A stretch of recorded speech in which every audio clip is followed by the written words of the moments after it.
Bonjour tout le monde, bienvenue dans ce nouveau vlog d'entraînement. On est rendu semaine 3, c'était ma longue sortie aujourd'hui. J'ai fait un 19 km, il faisait vraiment beau, mais j'ai pas amené la caméra parce que courir 19 km avec une caméra, je vous le dis, c'est pas vraiment agréable. Mais ça a vraiment bien été, puis je vous en parle un petit peu tantôt. Mais aujourd'hui, la vidéo, en fait, je voulais mettre l'accent plus sur ma routine de récupération post-longue. La fin de semaine, j'ai plus de temps pour mettre des choses en place. Puis aussi, là, dans le fond, on est samedi. Demain, c'est repos complet. Fait que j'essaie de mettre le plus de chances de mon bord pour être en pleine forme pour partir avec les intervalles quand même assez intenses qui s'en viennent lundi. Première chose que je fais, BCAA, glutamine. Fait que je me réhydrate assez rapidement après. Puis les autres étapes là, que je vous parle un petit peu plus tard, c'est au niveau de prendre un bain d'eau froide. Après, j'utilise le massage gun, puis je m'assure d'avoir un bon stretch là, après ça là, que je vais faire un petit peu plus tard dans la journée. Donc, je vous amène avec moi dans cette routine-là.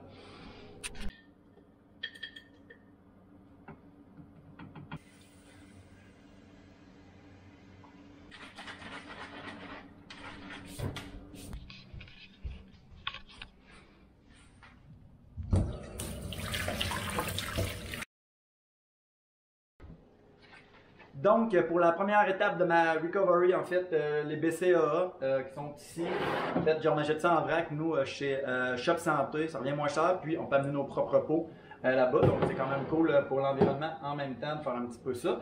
BCAA, c'est des acides aminés, j'en prends depuis des années, j'en prenais quand je faisais du powerlifting, quand j'ai fait du jiu-jitsu brésilien aussi, puis ça a tout le temps fait partie de mes outils de récupération là, pour les entraînements un peu plus intenses.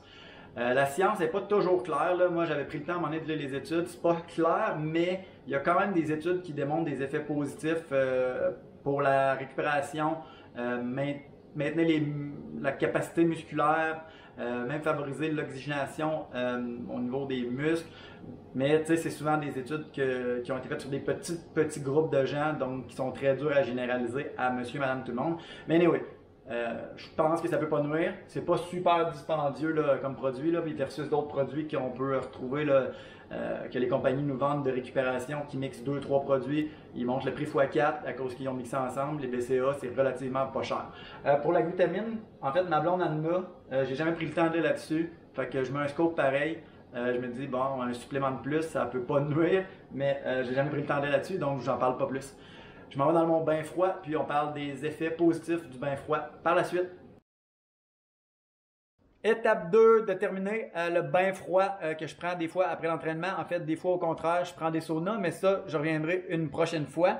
Au niveau du bain froid, je vous partage les résultats d'une méta-analyse. Donc, pour ceux qui sont moins dans le monde scientifique, une analyse de plusieurs études qui ont regroupé ensemble sur l'effet des bains froids sur la récupération. Ce que l'étude dit, c'est que ça permet de diminuer le sentiment d'être raqué, d'avoir le muscle comme du delay onset soreness qu'ils appellent dans l'étude, comme vous voyez.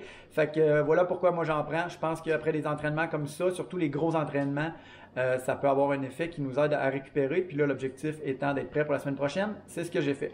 Là, je suis à l'étape aussi 2.5. J'avais comme oublié cette étape-là, mais c'est super important pour récupérer, bien s'alimenter, parce que le training qu'on a fait, que j'ai fait aujourd'hui, 1200 calories, grosso modo, que ça dit. Fait que omelette avec un peu de tout ce qu'il y avait dans le frigo, avec des toasts, pour être sûr d'avoir assez de carbs. Puis voilà, fait que prochaine étape, le massage gun. Je vous parle un petit peu des effets et puis des études, voir ce que ça dit. À tantôt! Bon, étape 3 terminée pour nous deux dans notre routine de récupération. Dans le fond, on a fait à peu près 15 minutes de massage gun chaque. Bon, comme au niveau scientifique, il y a en fait une étude qui est sortie en 2021 sur 39, dans le fond, une revue de la littérature sur 39 études. Puis, ce qui est ressorti, là, simplement, en fait, c'est que c'est une des meilleures façons de diminuer le delayed onset muscle soreness, donc le raquage, un peu comme ce que je parlais avec les bains froids. Donc, la science back quand même bien les massages guns, là, fait que ça, c'est vraiment cool. Puis, moi, j'aime juste ça aussi parce que c'est simple. Puis, ouais. Toi, c'est quoi que t'aimes le plus là-dedans? Ben en fait, ce que j'aime le plus, c'est que c'est ce qui ressemble le plus à un massage. Puis tu sais, c'est pas tout le monde qui peut aller se faire masser tous les jours en revenant d'une course, malheureusement. Puis c'est pas tous nos chums qui nous massent non plus à toutes les fois. Mais tu sais, ce que j'aime vraiment, c'est qu'on peut, tu t'écoutes la télé, tu te masses en même temps. Tu sais, ça se traîne partout. C'est pas super gros. Puis il y a différents embouts aussi qui peut aller, tu sais, tu peux aller dans des endroits précis de ton corps. Fait que je trouve que c'est super facile, là, puis ça fait très bien la job, là. Good. Fait que pour ce qui est de la routine de récup aujourd'hui, je stoppe ça là. J'avais parlé des étirements, mais je pense que je vais faire une vidéo plus tard sur le sujet. Comme moi, je vous ai parlé un peu plus de bonheur, on a fait nos longues aujourd'hui. Moi, ça m'a donné un 19 km 4,27. Puis je suis vraiment content parce qu'on était sur un trajet qui monte tout le long. Ben, la première demi, ça monte pas mal. Ouais. Puis le retour après, ça redescend. Là. Fait qu'il y a comme 80 mètres de dénivelé. C'est pas une tonne. Mais c'est sur du long. C'est un faux plat tout le long. Fait ça pourrait être tannant, là. Oh, on le sent sent quand même. C'est tannant. Puis moi, ce que je suis vraiment content, en fait, c'est que, comme vous voyez là à l'écran, j'ai réussi à tenir des paces égales tout le long, pas mal. Fait que l'idée, c'était de faire du 4,30. Il y a quand même des fluctuations. À cause que certaines côtes qui descendaient, c'était plus facile. Mais sur la moyenne, les kilomètres sont vraiment restés là. Fait que je trouve que j'ai bien géré mon effort. Puis c'est une chose qui est importante à apprendre, je pense, pour des plus longues distances sur route. Parce que l'effort va être constant là, dans ce qu'on va faire. Puis toi, comment ça s'est passé? Ben moi, contrairement à Ben, en fait, moi, mon défi, c'est justement là, de tenir un tempo. Pour moi, c'est extrêmement difficile parce que, à un moment donné, je me laisse aller par la musique, la belle température, puis là, à un moment donné, je regarde plus ma montre, puis ça fait en sorte que aujourd'hui, j'étais supposée de faire ma long run à 5,30, puis finalement, je l'ai faite à 5.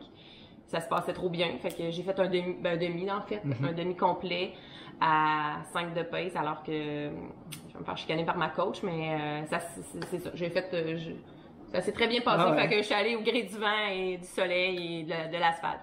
Fait que ton objectif initial, c'était grosso modo ça. Fait que son objectif est atteint. Fait que là, il va falloir qu'elle se mette de quoi d'un petit peu plus difficile pour le demi-marathon d'Ottawa qui s'en vient. Ouais, j'aurais révisé ça. On va faire surveiller ça. Alright, ben merci beaucoup tout le monde d'avoir pris le temps d'écouter cette vidéo-là. J'espère que la routine que je vous ai partagée, ben, ça peut vous donner des idées. Puis vous voyez que la science, dans le fond, abat quand même les différents points. Là, que ça soit prendre des BCAA, qui est un petit peu moins clair, mais les massages guns, les bains d'eau froide, là, ils sont pas glacés. On fait avec l'eau qu'on a ici. Là. On met pas de sac de glace dedans. Mais quand même, c'est des choses qui peuvent vous aider à récupérer, puis à mieux revenir, puis à s'entraîner un petit peu plus fort. Donc, merci d'avoir écouté encore la vidéo. Et n'oubliez pas, vous abonner, puis d'appuyer sur le thumbs up. À la prochaine!